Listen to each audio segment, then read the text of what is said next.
Bienvenidos al libro del Apocalipsis. Estamos estudiando los mensajes a las diferentes iglesias, pero hoy, concretamente jueves, no vamos a hablar de una iglesia, sino que vamos a dar un pequeño salto, porque el mensaje a las iglesias lo estoy guardando generalmente para los días domingos.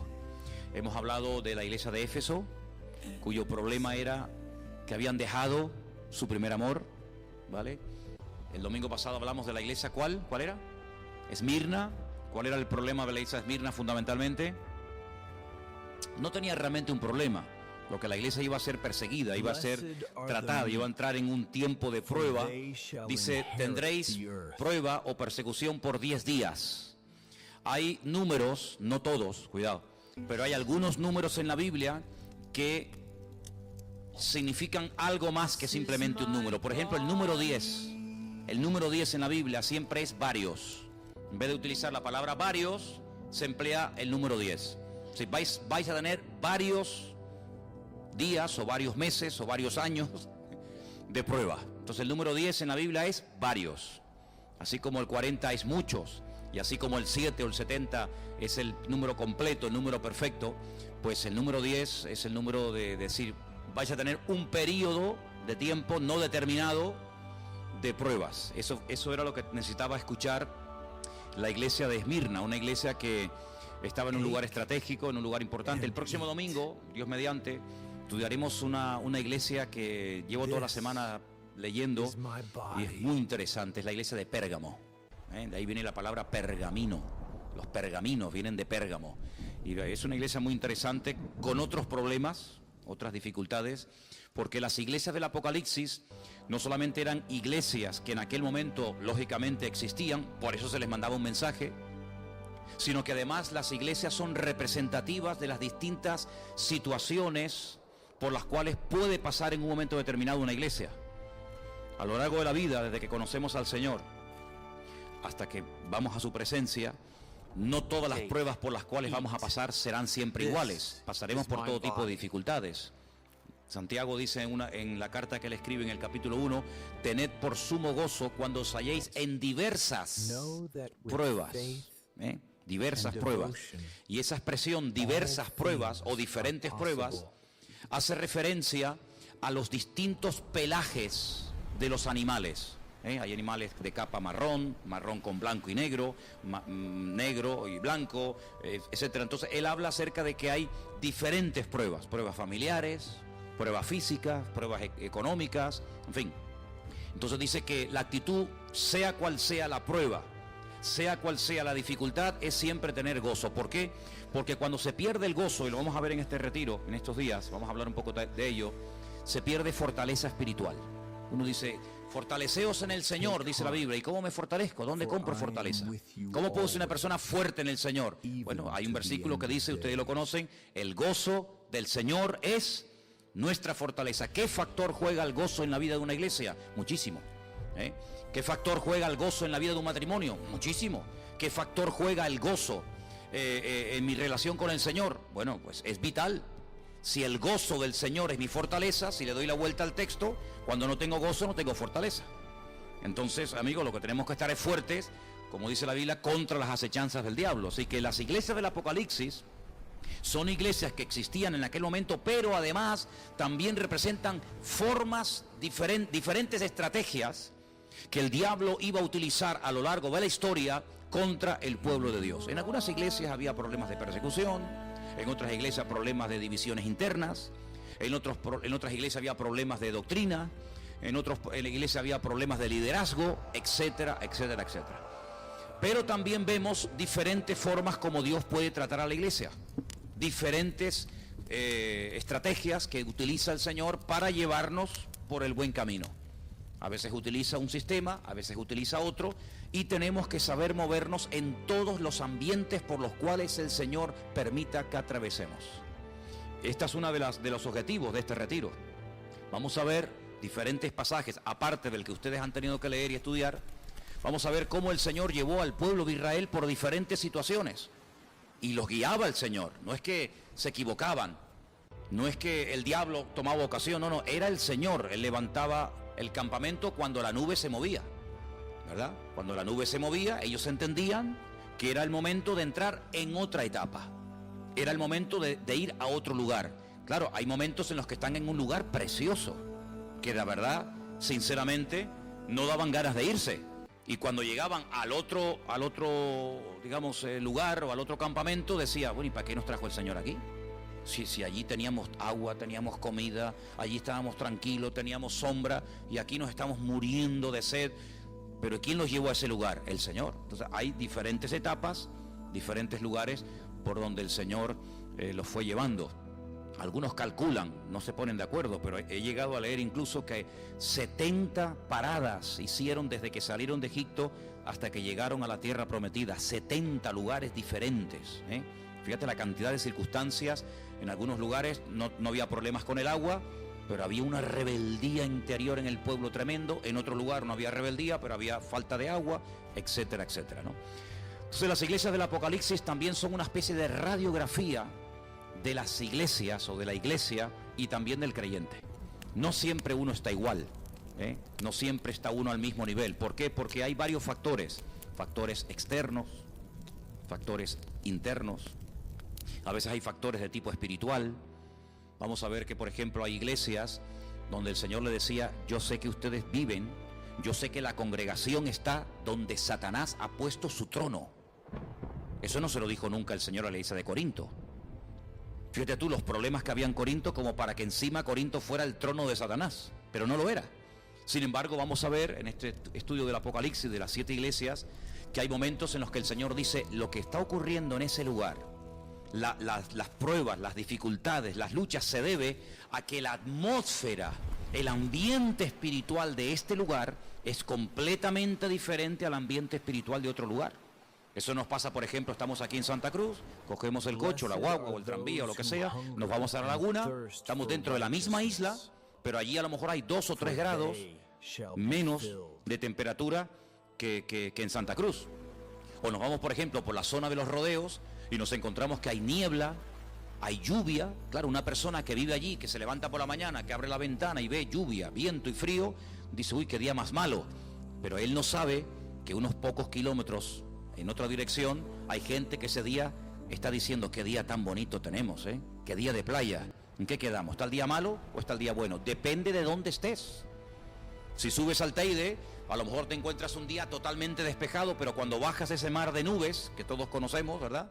Pues te encuentras que a lo mejor en el Valle de la Orotava está cayendo una tromba de agua increíble, pero en el Teide no nos enteramos. ¿Por qué? Porque por el distinto nivel.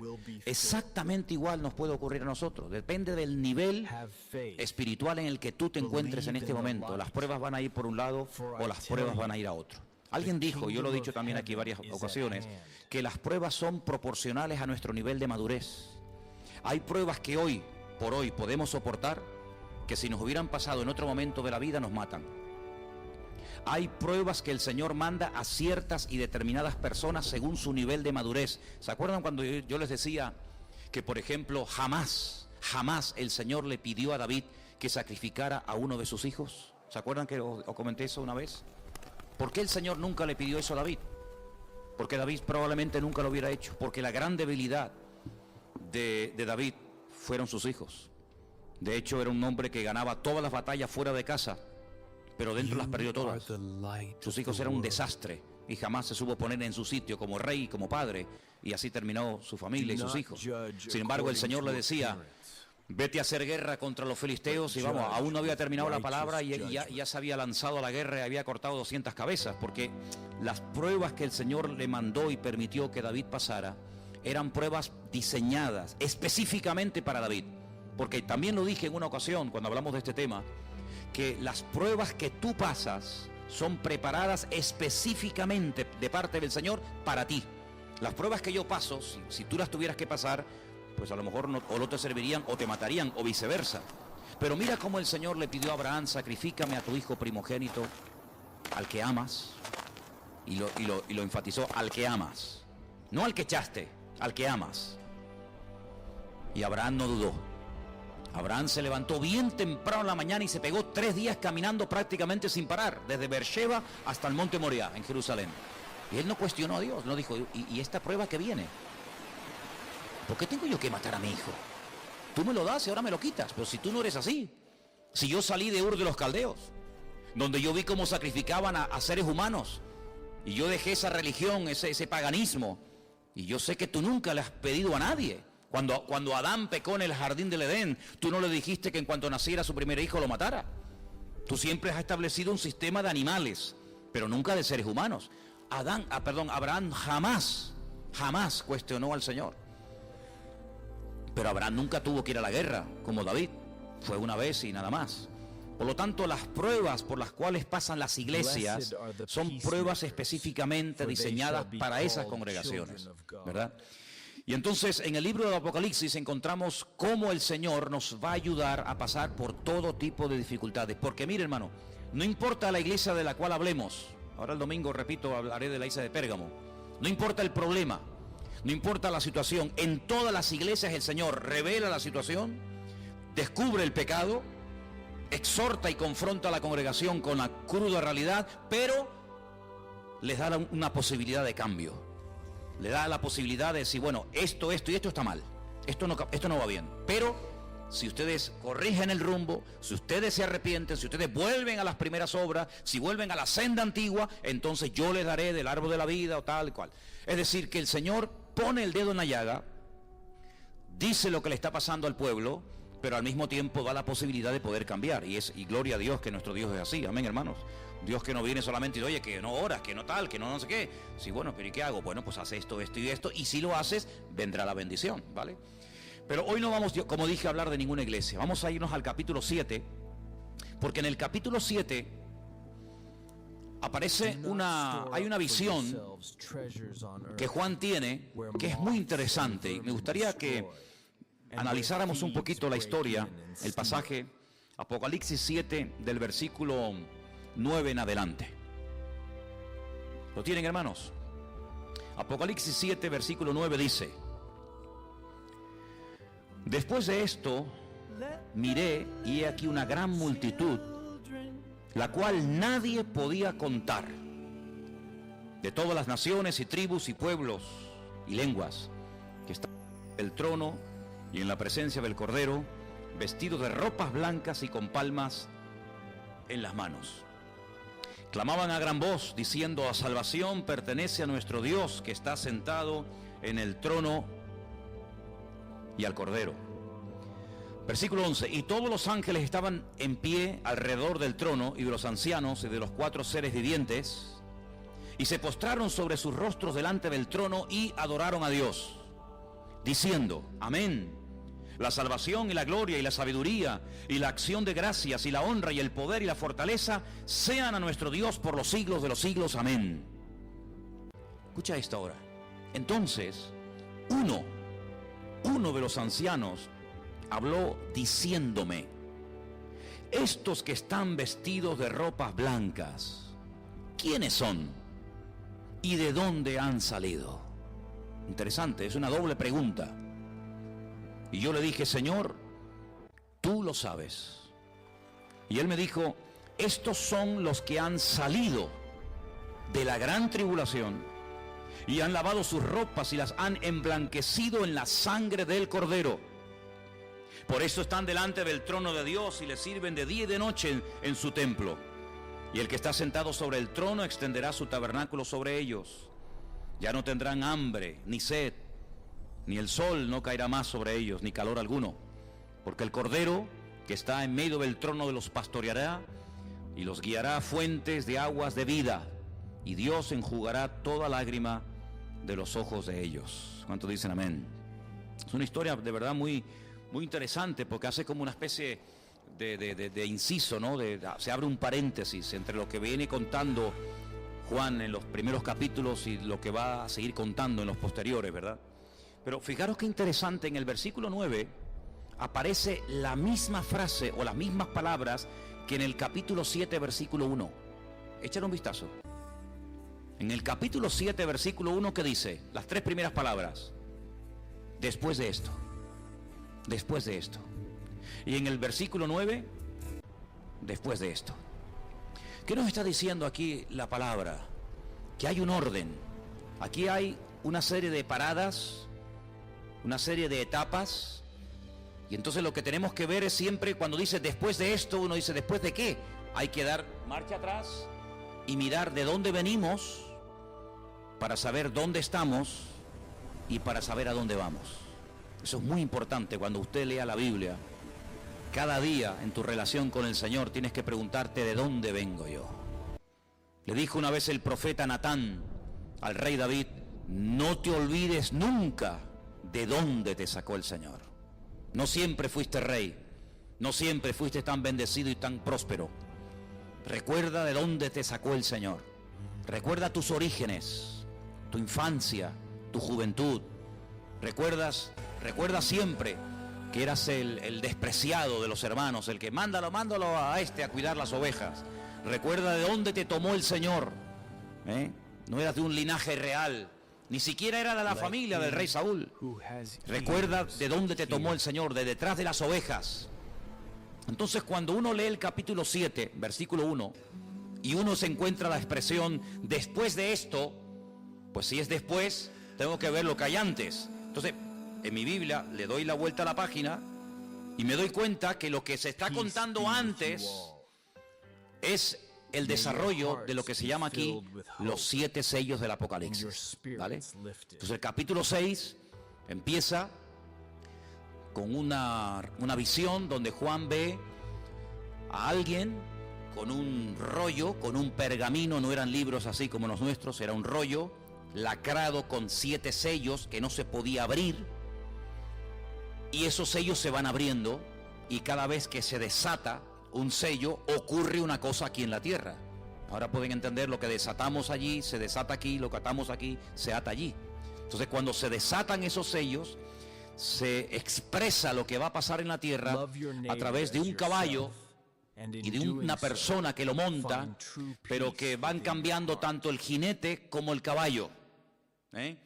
Es un caballo que aparece como un caballo blanco, después se convierte en un caballo rojo, después se convierte en un caballo negro y finalmente se convierte en un caballo amarillo. Una de las reglas que dimos el martes sobre la hermenéutica es que cuando una cosa no es real, no existe un caballo amarillo, no existen caballos rojos.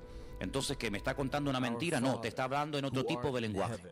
Es un lenguaje alegórico, un lenguaje metafórico. Entonces tienes que saber el significado de los colores, porque no existe un caballo que va cambiando, parece más que un caballo un camaleón, ¿no? Y va cambiando de colores, y también va cambiando el aspecto del jinete. Si tú observas, no vamos a leerlo ahora, si lo queréis leer tranquilamente de la noche en casa, el capítulo 6, vais a daros cuenta que el que lo monta es la misma persona, pero ahora lo ves con una balanza, ahora lo ves con un arco sin flecha, no sé para qué sirve un arco sin flecha, después lo ves con una espada, y te vas dando cuenta de que de una forma alegórica te va contando el Señor a través de Juan, su siervo, cómo este personaje va cambiando de aspecto, y cómo hay momentos en los que se presenta de una forma y más adelante se presenta de otra forma, y al final te va desarrollando toda una línea de pensamiento de cómo se presenta en un caballo blanco y al final termina pues llevando a la ruina al mundo y un colapso económico y una crisis tremenda, en donde dice la Biblia que, en el pasaje capítulo 6, donde dice la Biblia que hasta por una barra de pan la gente tendrá que estar trabajando todo un día para al final del día poder comprar única y exclusivamente una barra de pan. Sí, una hiperinflación alucinante profetizada en la Biblia desde hace 2000 años a través de esta visión, ¿verdad? Entonces vemos que en este capítulo tanto el caballo como el jinete son importantes. Yo lo dije en una ocasión, solamente lo recuerdo una vez más, que cuando vemos en monumentos, y hay muchos, hay muchos. Aquí en Tenerife ahora mismo no me viene a la cabeza ninguno, pero sé que lo he visto en Venezuela y lo he visto en la península, en muchos lugares. Hay estatuas donde aparece una persona montada en un caballo. No sé si en Argentina hay, supongo que sí, ¿no? ¿Recuerdas? ¿Aquí en Tenerife hay? ¿Dónde? Bueno, da igual, dejemos el caballo ahora. Cuando ustedes, por ejemplo, en la plaza de Bolívar, se llama así, la plaza que está ahí enfrente del Palacio Miraflores en Venezuela, ¿no? Ustedes ven a Simón Bolívar montado en un caballo, ¿sí o no? ¿Cómo está el caballo? Bueno, está muerto, a ver si me entiende, ¿no? Pero ¿cómo está? ¿De 4 patas o de 2? ¿Cómo está la estatua de Simón Bolívar? A ver, los venezolanos. Está sobre 2 patas. Sobre 2. Pero sin embargo, cuando ustedes, ahora ya no, porque ya lo quitaron, y ahora cada día están quitando más, ¿no? pero en la ciudad de Ferrol del Caudillo, en Galicia, en la ciudad de Ferrol había un caballo enorme y un señor montado encima, pero el caballo estaba sobre 4 patas, estaba como caminando, como trotando, ¿no? No estaba sobre 2, estaba sobre 4. ¿Eso qué significa? Eso tiene una explicación. En arte se dice que cuando el monumento se levanta al jinete, el caballo está sobre 4 patas o caminando. Pero cuando el artista quiere destacar la figura del caballo por su braveza, por su valentía o por lo que sea, al caballo se le pone de 2 patas. Pero seguramente el caballo de Simón Bolívar tenía que ser un caballo muy importante porque aparece ahí de dos patas. Y entonces en la Biblia, cuando te habla del caballo y del jinete, ambas cosas son importantes. Entonces tienes que darte cuenta qué es lo que te está tratando de decir el Señor a través de ese caballo que va cambiando de colores para poder conocer al jinete que lo está montando. Esa es la forma como se interpreta el libro del Apocalipsis. Es una hermenéutica, son unas reglas diferentes. ¿Por qué? Porque no es lo mismo interpretar un salmo que interpretar, por ejemplo, un lenguaje alegórico, como es el libro del Apocalipsis. Entonces Juan dice en el capítulo 7, después de esto, si yo acabo de ver ahora el comienzo de la gran tribulación, he visto estos caballos, he visto a este personaje, ¿verdad?, que entra en la escena mundial, dice, después de esto, ahora puedo entender a qué se refiere Juan, después de todo esto. Y cuando en el versículo 9 dice, después de esto, ¿después de qué? Pues después de haber visto que entre los caballos y lo que él va a relatar a continuación, en medio, ¿qué hay? Los 144.000 sellados. ¿Lo veis ahí o no? Capítulo 7, arriba hay un titulito, que los hombres lo han puesto, no está en la Biblia, pero se pone para ayudar. Los 144.000 sellados. Usted tiene que saber a qué se refiere esto, porque hay una secta, que yo sepa solamente hay una secta que ellos han interpretado y se han apropiado de esta cifra de 144.000 personas, diciendo que son 144.000 miembros de esa secta, que son los únicos que podrán estar en la presencia del Señor en la eternidad, y el resto se quedarán aquí en la tierra en lo que ellos llaman el paraíso. Y me estoy refiriendo a los famosos testigos de Jehová. Pero esa no es la interpretación, eso no es lo que dice la Biblia. La Biblia no presenta diferentes categorías, y unos en el cielo y otros en no sé qué sitio. No, la Biblia nos habla de un cielo para todos los que se salvan, y no es que hay unos para el cielo y unos aquí y unos por allá. Además de todo eso, para que no haya equivocación a la hora de interpretar, nos dice quiénes son. ¿Quiénes son estos 144.000 sellados o escogidos? Personas escogidas con un propósito. Si usted lee detenidamente el capítulo 7, a partir del versículo 4 dice, oí el número de los sellados, 144.000 de todas las tribus de Israel. Me digo, eso no se lo puede saltar, porque si usted se salta esto, usted puede decir que un japonés, o que un chino, o que un vietnamita. No, tienen que ser de las tribus de Israel. ¿Cuántas tribus hay? 12. Por 12.000, 144.000. Si las matemáticas son ciencias exactas.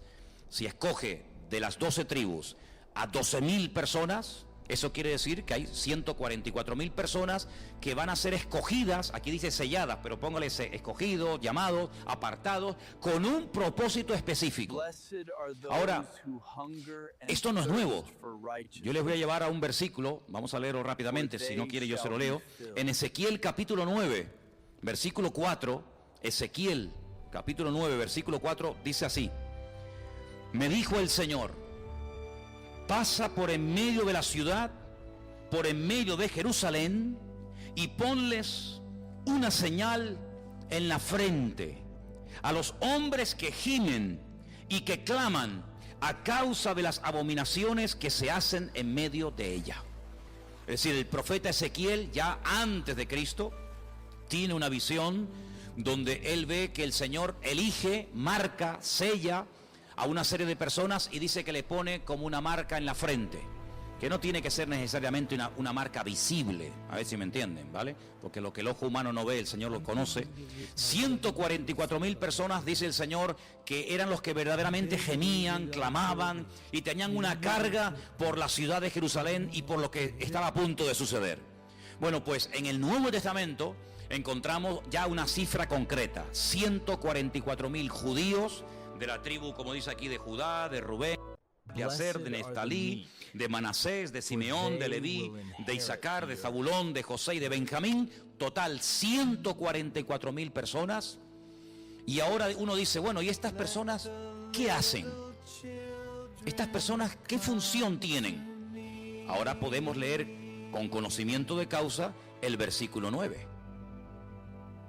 Después de esto, ¿después de qué? Después de haber sellado, después de haber seleccionado y escogido a estos 144.000 predicadores o siervos de Dios, después de esto miré una gran multitud, la cual nadie podía contar. Es decir, que para que esta multitud llegue al conocimiento del Señor, alguien habrá tenido que predicarles previamente. ¿Quiénes? Pues después de esto, es decir, lo que precede a esta historia es el efecto de estas 144.000 personas, permítame la expresión, que ponen el mundo patas arriba.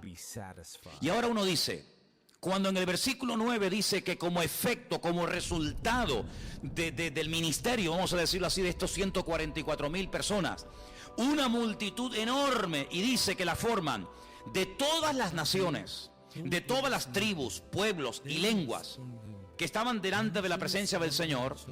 ¿A qué cantidad de personas se puede estar refiriendo el Señor? Ustedes dicen, bueno, no lo dice.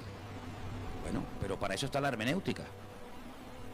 No para saber exactamente el número, pero ¿cómo podemos hacernos una idea de qué multitud estamos hablando? ¿De qué cantidad de gente estamos hablando? Le voy a dar una clave. Capítulo 9, verso 16. La cifra más alta de gente dada por el Señor en la Biblia, concretamente en el libro de Apocalipsis, es esta que vamos a leer a continuación. Apocalipsis 9, 16. Léalo conmigo.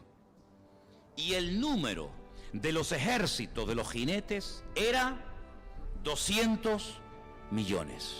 Yo oí su número. Es decir, la cifra más alta, no hay que ir a la más baja, la cifra más alta dada por el Señor, revelada por el Señor en el Apocalipsis, son 200 millones, que es una barbaridad. En la época en que Juan escribió el libro del Apocalipsis no habían en el mundo 200 millones de habitantes, no lo había.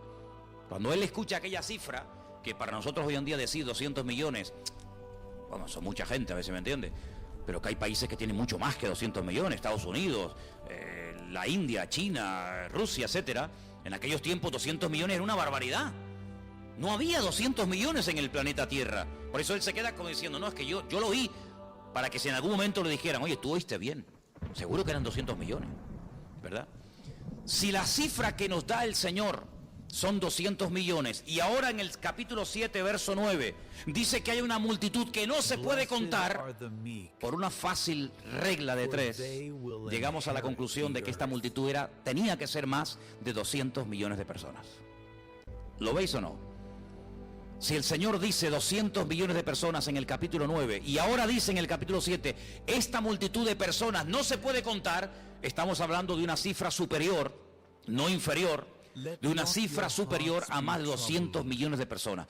¿Quiénes forman esta cifra descomunal de gente? Bueno, lo dice aquí, de todas las naciones, de todos los pueblos, de todas las tribus, de todas las lenguas que estaban delante de la presencia del Señor con ropas blancas y con palmas en las manos. Es decir, esta gente se ha convertido, esta gente ha conocido al Señor a través de la predicación, a través del ministerio del capítulo anterior que nos habla de 144.000 personas que se dedicarán durante los últimos tiempos a predicar y a servir al Señor. Algunos se preguntarán, pero ¿las 12 tribus de Israel existen? ¿No se habla de que fueron destruidas hace siglos y nunca más se supieron de ellas? Vamos a ver. Cuando ustedes van a la Biblia, ustedes van a encontrar que en un momento cuando el pueblo de Israel, esas 12 tribus, sus familias, entran a formar parte del pueblo de Israel, ustedes se van a encontrar de que el país con el paso del tiempo entró en una especie de guerra civil. Norte contra sur. Pasó en Estados Unidos, había una serie de televisión que llamaba Norte contra Sur o algo así, ¿no? Aquí en España, en el año 36, hubo una guerra de españoles contra españoles, la famosa guerra civil. Los rojos contra los ejércitos del generalísimo Franco, ¿verdad? Israel entró en una guerra civil. El norte adoptó el nombre de su padre, de su patriarca Israel. Y 10 tribus del norte se llamaban las tribus de Israel. Y había 2 tribus que eran las tribus más al sur, Benjamín y Judá, que adoptaron el nombre de Judá o el reino del sur. Entonces, cuando ustedes lean la Biblia, ustedes van a encontrar que había profetas y reyes que vivían en la zona norte, y reyes y profetas que vivían en la zona sur, y a veces peleaban entre los hermanos del norte y los hermanos del sur. A veces había enemigos que atacaban al sur, que no atacaban al norte, o viceversa. ¿Qué hacían entonces los judíos, las tribus del norte? Si eran del norte y eran enemigos del sur, ¿cómo iban al templo a Jerusalén? Es que no iban. Dice que un rey del norte llamado Jeroboam construyó 2 becerros de oro. No sé si conocéis la historia. Y le dijo a la gente: no tenéis que ir a Jerusalén para nada, estos son nuestros dioses. Quédense aquí, ustedes no tienen que ir a Jerusalén para nada. Estos son los dioses nuestros. Y se produjo una idolatría, una fracción, una tragedia en un país que había sido una piña. Ahora eran 2 países dentro de uno: Israel al norte, Judá al sur. ¿Por qué las 2 tribus del sur son, por así decirlo, más, no más amadas, pero sí más consideradas? Pues porque fueron fieles a la casa de David. David era de la tribu de Judá, y los benjaminitas y los de Judá dijeron: no, vamos a sacar adelante las cosas del Señor. Si no quieren venir a adorar a Dios al templo de Jerusalén, como dice la ley de Moisés, si se quieren quedar allí adorando a sus dioses, que se queden, pero nosotros vamos a seguir adelante con los sacrificios, con el templo, con las fiestas, etcétera, etcétera. Ahora pueden entender por qué cuando el apóstol Pablo escribe una carta, por ejemplo, a los hermanos a los filipenses, cuando él presenta, digamos, su hoja, su currículum, él dice: yo soy de la tribu de Benjamín. Es decir, los benjaminitas eran gente fiel, gente que se jugaban la vida para que el templo de Jerusalén no cerrara las puertas, ¿vale? ¿Qué pasó con la historia de estas tribus? Las tribus del norte fueron atacadas por el imperio asirio. Los asirios les atacaron, destruyeron absolutamente todo, y nunca más históricamente se supo más de esta gente. Fueron las famosas tribus perdidas de Israel. Las tribus del sur, Benjamín y Judá, aproximadamente unos 100 y pico años después de la destrucción del reino del norte, son atacadas. En este caso por un rey babilonio llamado Nabucodonosor. Les ataca, les prende fuego al templo, los lleva cautivos a muchos de ellos a Babilonia, y a los 70 años regresan estas, no todas, mucha gente no quiso volver. No, después de 70 años había gente que ya no sabía nada de Israel, gente que había nacido en el extranjero. Pero muchos quisieron volver a Jerusalén, restaurar la ciudad, reconstruir el templo, reconstruir las murallas. Toda esta historia está muy bien narrada en el libro de Esdras y de Nehemías, una historia maravillosa de cómo los pioneros vuelven otra vez a levantar de las cenizas el culto al Señor y vuelven a reconstruir la ciudad. Y eso es a los que llaman judíos, no israelitas. Esos son los judíos, los de la tribu de Judá, que volvieron, ¿verdad? Y en colaboración con los hermanos de Benjamín levantaron el país. ¿Qué es lo que ha venido ocurriendo desde hace un tiempo a esta parte? Bueno, el hombre puede ser que no tenga todos los datos, pero al Señor no se le esconde absolutamente nada. Pues han comenzado a aparecer por todas partes del mundo, en lugares donde ni siquiera se pensaba que podía haber población judía, como por ejemplo el Cáucaso, Azerbaiyán, y tantas naciones de por ahí. Comenzaron a aparecer personas procedentes de la tribu de Zabulón, procedentes de la tribu de Isaacar, procedentes de la tribu de Manasés, etcétera, etcétera. Yo en uno de los viajes que hice a Israel, el día que yo llegué a Israel, salió en la televisión y en los diarios que ese día habían llegado 1.500 personas de la tribu de Manasés. Muchos se habían ido a otros países, venían incluso de China, de Japón, venían de lugares tan distantes como los que acabo de mencionar, porque la Biblia nos enseña que en los últimos tiempos Dios restauraría la unidad nacional. Hay una visión que ustedes la conocen muy bien, que se encuentra en el libro de Ezequiel, el capítulo 37, es la visión de los huesos secos. Conocéis la historia, ¿verdad? Donde Ezequiel dice que vio una visión de un valle lleno de huesos secos en gran manera. Y el Señor le dice: ¿tú crees que estos huesos volverán a la vida? Y Ezequiel se queda, el pobrecito, diciendo: no lo sé, Señor, tú lo sabes. Dice: predícales. Eso es lo que significa profetizar. Predícales, profetízales. Y dice que les predicó. Y dice que comenzaron aquellos huesos a juntarse uno con otro y se ponían de pie. Dice, pero no había espíritu en ellos, eran como esqueletos. Y le dice el Señor: predícales ahora y dile que el espíritu entre en ellos. Y dice que cuando entró el espíritu en ellos, se convirtieron en un ejército poderosísimo. Y al final del capítulo 37, el profeta Ezequiel le dice: Señor, ¿y esto qué significa? ¿Esto qué es? Dice: esta es la casa de Israel. Como yo juntaré al norte y al sur y los volveré otra vez a unir, los volveré a su tierra, se levantarán y volverán a estar unidos el palo del norte con el palo del sur, y ya no serán dos pueblos, sino será un solo pueblo. Y es una visión que nos habla de la restauración nacional, que ya se ha producido, la restauración nacional, la resurrección del idioma hebreo, que hacía más de 2000 años que no se hablaba en el mundo. Ya se ha producido, ha habido una restauración nacional de un país que en un día, lo nunca visto en la historia de la humanidad, en un día, un pueblo procedente de más de 180 países diferentes se levantó y se constituyó en una nación. Y se ha cumplido parte de la profecía de Ezequiel capítulo 37, en la que Israel, que no existía, que fue masacrada, que fue expulsada, que fue lanzada por el mundo entero, se levantó otra vez como nación. Volvieron a resucitar el idioma hebreo a través de un tal Ben Yehuda, un hombre que dijo: no, hay que recuperar el hebreo. Él se fue a finales del siglo XIX a Israel y le prohibió a su mujer, le prohibió a sus hijos no hablar otro idioma más que el hebreo. Y él fue el primer hombre que hizo un diccionario en hebreo que no existía. Y en cuanto oía una persona que hablaba otro idioma, se iba, porque él quería volver a resucitar ese idioma. Y hoy en día es un idioma que se vuelve a hablar en las escuelas, en la televisión, en la radio, en todas partes. Y se ha producido una resurrección nacional. Un país con su bandera, con su himno, con su historia, etcétera, etcétera. Pero falta la segunda parte del cumplimiento de la profecía de Ezequiel capítulo 3. Y es la restauración espiritual. Israel todavía, espiritualmente hablando, no ha sido restaurada.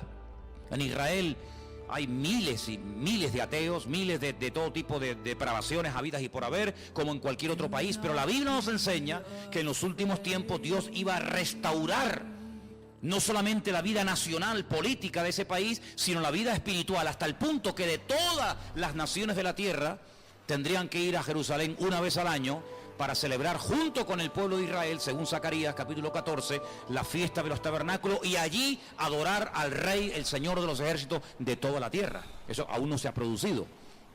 Pero en este capítulo estamos viendo cómo esas tribus, que Dios sabe dónde están y sabe quiénes son, a través de la influencia de esos 144,000 predicadores, misioneros, evangelistas, póngale usted el nombre que quiera, van a convertirse millones y millones de personas.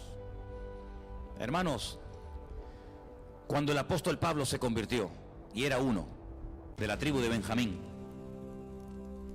dice que durante los años que sirvió al Señor, llegó un momento en el que dijo: todo lo he llenado del Evangelio de Jesucristo. No hay lugar donde no haya ido a predicar.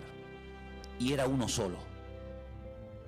Imagínense 144,000 judíos con todo el conocimiento de la Torá y con toda la revelación de la gracia de Dios revelada y manifestada en Cristo. Esa gente no hay quien los pare.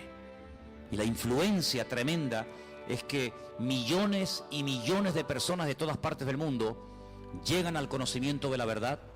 Y cuando el apóstol Juan vio esa multitud que dice que estaban vestidos con ropas blancas como una señal de santidad, de haber nacido de nuevo, pues resulta un anciano en el versículo 13 y le hace una pregunta. Y la pregunta, valga la redundancia, que yo les hago a ustedes en esta noche, es: un anciano que está en la presencia del Señor le tiene que hacer una pregunta a Juan, ¿es que él no sabe la respuesta? ¿Sí o no? Bueno, pero yo les dije el martes a ustedes que en la Biblia hay casi 8.000. Eso es una cosa única, no hay ningún libro que tenga esas características. 8.000 figuras de dicción. Y hay una figura de dicción, lo tengo aquí apuntado para no equivocarme, que se llama erotesis. Y le voy a leer lo que significa esta figura de dicción. Cuando un orador o un escritor hace preguntas, no las hace para obtener respuestas o información, porque él ya sabe la respuesta. En lugar de hacer declaraciones, cambia el estilo y pone en forma de pregunta lo que está a punto de decir o de declarar, que lo había podido haber dicho sin necesidad de hacer ninguna pregunta. Es decir, cuando le dice, Juan, escúchame bien, estos que están vestidos con ropas blancas, ¿quiénes son? ¿Y de dónde viene esta gente? El anciano que le está haciendo esta pregunta, él sabe la respuesta. Y esa figura de hacer una pregunta sabiendo la respuesta se llama la figura de dicción erotosis. Erotosis, ¿no? Erotesis, perdón, erotesis. Y está llena en la Biblia. La Biblia está llena, llena. El primero que la usó, ¿sabéis quién fue? Dios. Adán, ¿dónde estás? ¿Ustedes creen que Dios no sabía dónde estaba Adán? Claro que lo sabía. Adán, ¿has comido del árbol que te prohibí que no comieras? Preguntas que tú dices, pero ¿para qué le preguntas a Adán eso si tú sabes si comió o no comió? Si tú sabes dónde está o tú no sabes dónde está. ¿Acaso habrá algún lugar que se pueda uno esconder de la presencia del Creador? No hay ninguno. Pero esa es una figura literaria muy típica en la Biblia, hacer preguntas. Sé la respuesta, pero antes de darla, quiero ver qué es lo que tú dices, ¿verdad? Entonces, cuando uno oye la palabra ancianos en la Biblia, uno se pregunta y dice, bueno, ¿habrá algún pasaje en la Biblia donde nos diga exactamente el número de este tipo de liderazgo, o como lo llama la Biblia, de ancianos? Sí lo hay. Mire, vamos al capítulo 5, versículo 14. ¿Se dan cuenta cómo, sin salir del Apocalipsis, lo que no tenemos o no entendemos en un capítulo, nos vamos a otro y nos lo dice? Que la Biblia es así. Es un puzzle que uno tiene que saber si tengo que ir para atrás o tengo que ir hacia adelante, pero la Biblia se responde a sí misma. En el capítulo 5, versículo 14, ¿verdad? Dice, los 4 seres vivientes decían amén, y los 24 ancianos, amigo, se postraron sobre sus rostros y adoraron al que vive por los siglos de los siglos. 12 representantes, uno de cada tribu de Israel, y los 12 discípulos o apóstoles del Cordero, total 24. Ahí se dan cuenta, hay una representación de ancianos del pueblo de Israel y los 12 apóstoles, total 24. Bueno, pues no le hacen los 24 una pregunta a Juan, sino como hemos leído, uno de esos 24 le dice a Juan, ¿estos quiénes son? ¿Y de dónde han salido? Y Juan dice aquí, que dice, Señor, y ahora quiero pararme ahí. Fíjate en la Biblia, no sé si aquí lo estáis poniendo los versículos, en el versículo 7:14 del Apocalipsis. Ahí en vuestras Biblias la palabra Señor está con mayúscula o con minúscula. Con mayúscula. Bueno, a veces puede ayudar, y también hay que ser sincero, a veces perjudica el que una palabra en nuestro idioma pueda aparecer en mayúscula o pueda aparecer en minúscula. ¿Por qué puede perjudicar y por qué puede beneficiar? Por la sencilla razón de que eso es una adaptación al idioma español, al castellano, que no es necesario hacer esa diferenciación en el texto original. ¿Por qué? Porque ni en hebreo, escuche bien, ni en hebreo, ni en griego aparecen ni mayúsculas, bueno, minúsculas sí, evidentemente, no aparecen palabras en mayúscula. Yo puedo decir, Señor Antonio o Señor Jesús, refiriéndome a nuestro Señor. Es la misma palabra, ¿sí o no? Pero en hebreo no hace falta poner Señor con mayúscula para decir, no, espérate, se está refiriendo al Señor, al Creador. En hebreo no hace falta, porque son palabras completamente diferentes. Por lo tanto, según leas tú la palabra, sabes si se está refiriendo al Adonai, al Adoní o al Adón.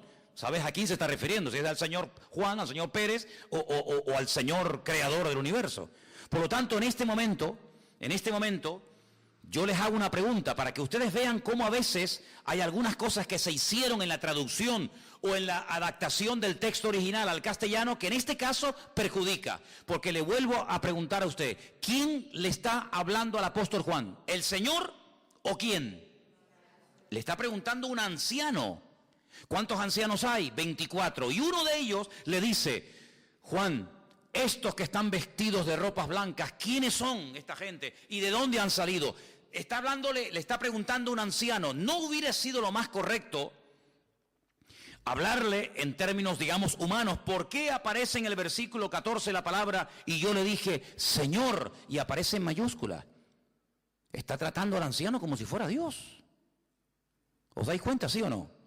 Por lo tanto, en ese momento, en este pasaje, la palabra Señor no puede aparecer en mayúscula jamás, porque está apareciendo en mayúscula, lo que nos da a entender que Juan está tratando a este anciano como si fuera Dios y nada más lejos de la realidad. Entonces, cuando usted va al texto original, cuando usted va, por ejemplo, a una versión del Nuevo Testamento en hebreo, usted no va a encontrar que aquí aparece la palabra Señor, que es la que se utiliza para hablar de Dios, sino es la palabra Señor, que es la que se utiliza para hablar con otro ser humano. ¿Me captan o no? Por lo tanto, a veces uno tiene que decir, bueno, si le está preguntando a un anciano algo, ¿cómo él le responde en términos como si estuviera hablando con el Señor? Porque no está hablando con el Señor. Aclarado esto, le dice, tú lo sabes. Se da cuenta que él no tiene respuestas. Y él le dijo, estos son, y ahora viene la respuesta. ¿Te das cuenta cómo él sabía quiénes eran? ¿Te das cuenta cómo él sabía la respuesta antes de hacer la pregunta? Pero te repito, es un género literario, es una figura de dicción que consiste en preguntar algo que yo sé, pero para confrontarte a ti acerca de tu realidad en cuanto al conocimiento. Yo sé quiénes son. Estos son los que han salido de la gran tribulación y además no solamente han logrado salir, sino que han lavado sus ropas y las han emblanquecido en la sangre del Cordero. Esto es totalmente un lenguaje simbólico. Porque usted cuando lava la ropa no la lava en sangre, usted la lava en agua. Pero aquí nos está hablando acerca de que esta gente ha tenido un encuentro, una experiencia personal con el Señor. Pero fíjate que aparece la palabra Cordero. Y aparece varias veces. Si habéis dado cuenta, mientras leímos esta noche esta porción, la palabra Cordero aparece varias veces. ¿Por qué? Porque a veces en la Biblia se emplean animales o cosas inanimadas para que sean una especie de tipo, de prefigura de lo que se quiere decir, ¿verdad? Por ejemplo, cuando dice la Biblia que en el día del bautismo del Señor Jesucristo descendió el Espíritu Santo como paloma, ¿quiere decir que cada vez que vemos una paloma estamos viendo al Espíritu Santo? No. ¿Quiere decir que cuando vemos a un cordero estamos viendo al Señor Jesucristo? No. Lo que pasa es que hay momentos en los que el Señor utiliza animales para hablarnos de un mensaje a través de un animal que era muy conocido por el pueblo de Israel. El cordero era el animal más conocido, el que se presentaba en los sacrificios en el día de la Pascua. Todas las mañanas, todos los días del año, a las 7 de la mañana, el sacerdote se iba al templo y sacrificaba un cordero. Era el sacrificio de la mañana. Y luego a las 3 de la tarde, 3:30, cuando ya caía el sol en aquellas tierras, se volvía a presentar otro sacrificio de un cordero. Era el sacrificio de la tarde. A las 7 de la mañana y más o menos 3:30, 4 de la tarde. Ahora usted dice, entonces ellos relacionaban los horarios con el sacrificio. Porque el tiempo en el que estoy me dice cómo tengo que actuar y cómo estoy actuando me indica el tiempo en el que estoy.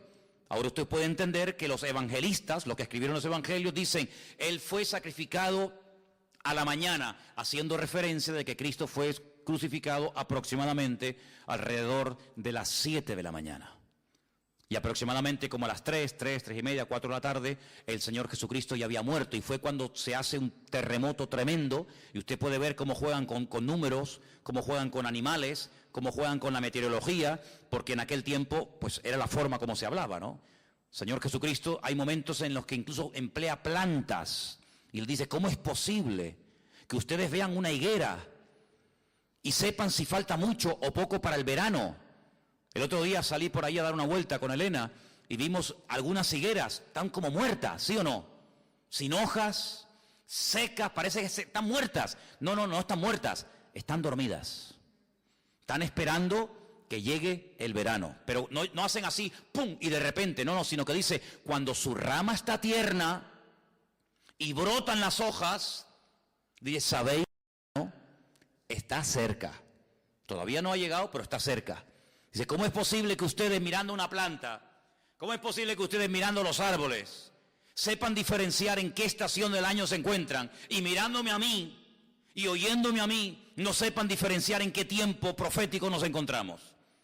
Era algo increíble, habían desarrollado una capacidad de decir, mañana va a haber buen tiempo. ¿Por qué? Porque el cielo está así asado. No, mañana llueve. ¿Por qué? Porque las nubes soplan de no sé qué sitio. ¿Cómo es posible que ustedes controlen la botánica, que ustedes controlen cuestiones de meteorología y ustedes no sepan discernir, interpretar y leer los tiempos? Y por eso Cristo a veces se echaba a llorar y decía, ay, ay, ay, Jerusalén, Jerusalén, que no sabes lo que significa para ti este tiempo de visitación, ¿verdad? Ahora fíjate que la gran tribulación, cuando Juan recibe esta visión en Patmos, no había empezado, pero sin embargo, cuando uno lee esto, uno lo lee como algo que ya pasó, ¿verdad? ¿Quiénes son estos? Estos son los que han salido de la gran tribulación, pero si estaban en el siglo primero, alrededor, como mucho, del año 100. ¿Cómo que han salido si ni siquiera han nacido? Pues si esto va a ser en los últimos tiempos, en el año 2000 y pico. ¿Y cómo tú los ves que ya han salido y están en la presencia del Señor? Porque lo que para nosotros es futuro, para el Señor es pasado. Lo que para nosotros es algo que aún no ha ocurrido, para el Señor es algo que ya ocurrió. Porque Él es el mismo ayer y Él es el mismo siempre. Él ve el principio como el pasado y ve el pasado como el principio. Para Él no hay nada nuevo, ni nada que se escape. Él no tiene que esperar a ver qué dice mañana en los periódicos, a ver si pactan o no pactan estos que están todo el día peleando entre ellos. Él ya sabe quién va a ser el próximo presidente de España, ya lo sabe. Capaz que ninguno de estos, hasta el pequeño Nicolás, vaya tú sabes lo que puede pasar aquí. Pues ya cualquier cosa puede ocurrir. Entonces, Él ya sabe todo. Entonces, estos que están aquí, que no han nacido, que ni siquiera su padre, ni su madre, ni su abuelo, ni ningún familiar ha nacido, pero estos son los que han salido de la gran tribulación. El Señor sabe perfectamente, porque Él lo sabe todo, porque hay atributos que son de Dios exclusivamente, intransferibles. Uno de ellos es que es omnisciente, todo lo sabe, presente, pasado y futuro al mismo tiempo. Porque Él no vive en nuestra dimensión. El tiempo es un concepto creado. El tiempo en Dios no existe. Dios es atemporal. Dios no se mueve en minutos, segundos, milésimas, siglos, milenios, años. Él es de eternidad a eternidad. El concepto de eternidad no es medible. El concepto de eternidad no se puede pesar. Es un concepto que se escapa de nuestra dimensión. Y cuando Dios trata con el hombre, se mete dentro de nuestra dimensión. Pero Dios está viendo ahora mismo a Adán en el jardín del Edén y está viendo a los de la tribulación saliendo y nos está viendo en su presencia. Por eso cuando el Señor llama a su pueblo a tener comunión con Él, ¿sabe lo que le dice? Subid, subid, pueblo mío, sentaros conmigo en los lugares celestiales y mirar la historia no de abajo para arriba, sino de arriba para abajo. Porque desde arriba hay una panorámica. Desde arriba uno otea al horizonte mucho más que cuando está en línea recta. Si tú estás en un campo abierto y tú estás así digamos en la misma línea del campo, pues llega un momento que ya la vista no te da más. Pero si tú te levantas como se levantaba el atalaya, ¿verdad? Y levantaban una torre, él podía ver mucho más allá de lo que se ve con una visión así muy, digamos, muy horizontal. Entonces cuando el Señor, por ejemplo, se despertaba durante las horas de la noche a su siervo Abraham, Él le decía, sal de la tienda, Abraham, porque allá adentro no se ve nada. Sal de la tienda. Le decía, mira, cuenta las estrellas. Y Abraham empezaba, 1, 2, era tan obediente que empezaba a contar, lo tenía 3 horas contando. Señor, yo no, es que ya me perdí, no sé si estoy marín, Cucaramagra, Titirifue, yo no sé ni por dónde iba. Bueno, pues venga, vamos a hacerlo. Coge un puñadito de arena y ponte a contar los puñaditos de arena. Y ahí estaba Abraham, 1, 2, 3, 4. Dice, mira, déjalo, Abraham. Tu descendencia no se podrá contar. Esto es una forma metafórica. Te estoy diciendo que tu descendencia será tan grande Pero si uno dice, pero que los judíos no son tantos, los judíos no llegan ni al 1% de la población mundial. Pero es que Abraham no solamente es el padre de los judíos, es el padre de los árabes y es el padre de todos nosotros. Porque es el padre de los judíos, de los árabes, de los cristianos, el único personaje del cual todo el mundo habla de maravilla. Jamás le hables mal a un musulmán de Abraham porque te mata. Jamás le hables mal a un cristiano de Abraham porque no te mata, pero se puede enfadar. Jamás le hables a un judío mal de Abraham, porque para él es su padre, es el padre de todos nosotros, de todos los creyentes, de los que aceptaron al Señor por la ley, de los que le conocieron por la fe, de los que le conocieron por la gracia, de los que le conocieron por este camino y de los que lo conocieron por otro camino. Al final Abraham es el padre de todos nosotros, dice la Biblia. ¿Te das cuenta? Pero cuando el Señor le dice en Génesis a Abraham, sal y cuenta las estrellas, ¿sabe lo que dice en el texto hebreo? Súbete y cuéntalas de arriba abajo. Cuando yo me convertí hace muchos años, uno de los pastores que estaba en la iglesia contó una anécdota, contó algo que a mí se me quedó grabado. Él dijo que él cuando era niño, su madre tenía esas máquinas que yo las he visto en La Gomera. Son esas máquinas que son como telares, que tienes que hacer así, pum, pum, son para eso, ¿no? Telares. Y dice que él de niño se metía debajo, él veía como la madre movía aquella máquina de madera y le daba con los pies. Y dice que él miraba hacia arriba y veía hilos, no veía nada. Pero dice que cuando él salía de debajo y se ponía arriba, él podía ver desde arriba la maravillosa alfombra o telar, el tapiz, ¿no?, que la madre estaba haciendo, y era algo tan bonito desde arriba. Pero si te metías así desde abajo, eran todo hilos, ¿no?, azul, rojo, verde, amarillo, no se veía nada.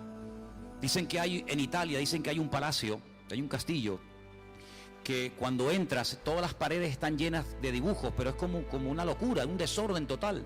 Pero dicen que en medio de la sala hay como una baldosa donde le dicen a los turistas, venga y póngase aquí, y tú te pones en esa baldosa y haces así, oye, y lo ves todo con una perfección absoluta, pero te sales de la baldosa y no entiendes nada. Por eso muchas veces en la vida hay gente que no está en la baldosa, hay gente que no está en el sitio como tienen que estar y donde tienen que estar, y por eso no entienden nada.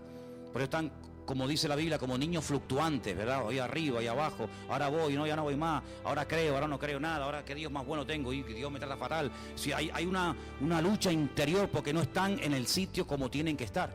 Entonces, ¿qué es lo que hace el Señor? El Señor a Juan lo lleva a propósito a Patmos, a la soledad, pero no para matarlo de pena, sino para que tenga tiempo en tranquilidad para observar las cosas que son y las que serán, y que las escriba y pueda bendecir a toda la cristiandad a lo largo de los tiempos, ¿no? Así que estos 144,000 son personas que se van a dedicar a predicar la palabra de Dios, junto con otros dos personajes que Dios mediante también hablaremos de ellos, que el libro de Apocalipsis lo llama los dos testigos, los dos testigos. Pero sin embargo en el Antiguo Testamento, que se habla de ellos, por supuesto, no se le llama testigos, sino se le llama de otra forma. Pero junto con estas personas van a estar predicando en los últimos tiempos. Mira, la Biblia dice que la gente no se va a convertir si no se les predica la palabra. De alguna manera u otra, la gente se convierte cuando se expone a la predicación de la palabra. Dice, ¿cómo creerán si no hay quien les predique? ¿Cómo van a creer en un Dios del cual no han oído hablar? ¿Verdad? Por lo tanto, yo creo que estamos en una época en la que necesitamos más que nunca divulgar nuestra fe. Aquí venimos a fortalecernos, a aprender, a llenarnos, a estar un tiempo en comunión con otros hermanos, alabando al Señor. Pero donde verdaderamente tú y yo somos útiles es realmente allá afuera. Porque allá afuera, en esa jungla, donde ni siquiera los que deberían de dar ejemplo y ponerse de acuerdo son incapaces de hacerlo, es allá afuera donde tú en tu universidad, en tu colegio, en tu barrio, en tu trabajo, es donde tú tienes que marcar una diferencia y decir, no, mira, perdona, esto y esto. La gente se queda sorprendida, ¿no? Y cada día, si tú oras, te lo puedo asegurar porque a mí me pasa continuamente, ¿no? Y si tú dices, bueno, pero es que yo no conozco a nadie, no tengo amistades, te voy a dar una clave que no falla: cómprate un perro. Cómete un perro y vete a un parque a pasear. A la semana ya estás hablando con un montón de gente que en tu vida conocías ni le ibas a hablar de nada. Pero, uy, qué bonito el perro, sí, el tuyo, qué raza es y tal. Ya empieza por la raza y tal, y no sé qué, y jugando la pelota. Ya haces amistad, ya empiezas a hablar. Oye, ¿tú qué te dedicas? ¿Y dónde vives? A través de un perro. Por mira, hermano, compremos unos perros todos. Venga, perros y perros, venga. Pero que no pase un día y no le hables a alguien del Señor, porque sabes lo que pasa, que cada vez o cada tiempo que pasa sin hablar a nadie del Señor, cada vez te va a costar más. Tienes que romper ese hábito de vivir tu vida, tu agenda, tu programa, y olvidarte de que Dios te ha puesto a ti en un lugar que a mí no me ha puesto, ¿verdad? Para que tú en ese momento, cuando salga ese chiste verde, cuando salga esa conversación, cuando salga esa palabra de queja, tú digas, pero mira, ¿sabes lo que pasa? Esto. Y se quedan con la boca abierta, ¿verdad? Hay un señor que yo le estoy hablando cada día, de una manera u otra, y esta mañana me hablaba acerca de lo maravilloso del carnaval. El hombre está encantado porque es de la península, viene aquí, claro, ve todo esto, y el hombre está alucinado. Digo, mire, ¿usted sabe lo que significa la palabra carnaval? Dice, no, pero, digo, mire, yo lo voy a decir. El nombre de las cosas es muy importante conocerlo, porque a veces conociendo el nombre y el significado de una palabra uno puede saber lo que hay detrás de eso. Si yo digo la palabra Ferrari, usted sabe que detrás de esa palabra hay un coche. Así que detrás de cada nombre, detrás de cada marca hay un producto. Carnaval significa culto de carne al dios Baal. ¿Cómo? Culto de carne al dios Baal. ¿Y ese quién es? Baal. Vaya a la Biblia, está por todos lados. Baal Zebú, Baal no sé qué. Baal, la palabra Baal significa Señor. ¿Se da cuenta como cuando yo dije antes Adonai, Adón, Baal? Cuando una señora, cuando una mujer en Israel presenta a su marido, dice, mira, este es mi Baal. Bueno, dice mi Baalí, este es mi Señor. La palabra marido es Baal. Por eso dice que Sara llamaba a Abraham Señor, y uno dice, oye, qué mujer tan respetuosa. No, es que lo llamaba como se dice en hebreo, este es mi Baalí, este es mi Baal. La palabra Baal significa Señor. La palabra Baal, el nombre del culto a Baal, aparece en el nombre carnaval, carne. ¿Qué es la carne? Pues todo lo contrario a lo que nosotros vivimos y practicamos. Es lujuria, es desenfreno, es promiscuidad sexual, es droga, es libertinaje, es engañar a la mujer, engañar al padre, engañar al marido, es tirar la casa por la ventana, es, invertir los valores. El hombre va de mujer, la mujer va de hombre. Es todo lo contrario a lo que nosotros leemos en la Biblia. ¿Usted ve a Cristo vestido de mujer? ¿Usted ve a Cristo disfrazado? No. ¿A quién vemos disfrazado en la Biblia? La Biblia dice que el único que se disfraza es Satanás. Entonces, si usted quiere participar de un culto de carne al dios Baal, pues allá usted. Pero el culto de carne al dios Baal es eso, es libertinaje, es lujuria, es sexo con todos y con todas, da igual quienes sean y quienes no sean, ¿verdad?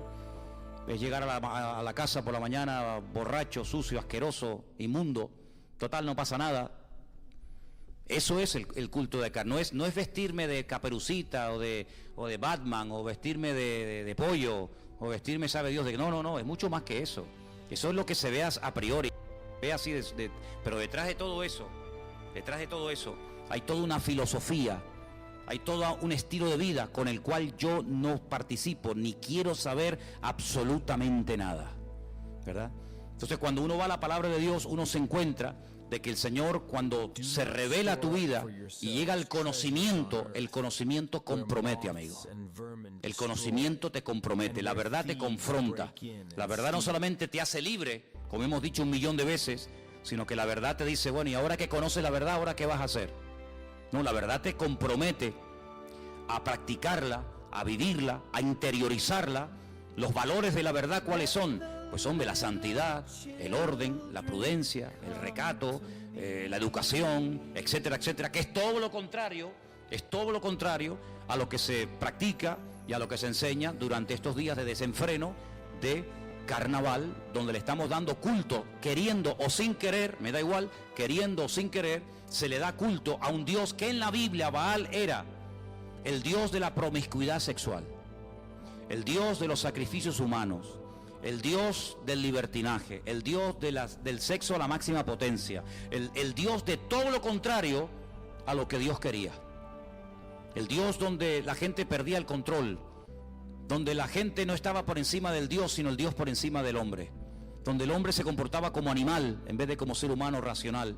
Entonces, todos esos valores y todas esas cosas son las que lamentablemente la gente a veces ignora y creen que participar de una fiesta, bueno, no pasa nada, total, la niña, la vestida de Caperucita, no pasa nada. Pero ¿sabe qué? Si usted desde ahora, con esa niña, con ese niño pequeñito que tiene, si usted no es capaz de guiarlo por el buen camino, no esperes hacerlo cuando tenga 15 años.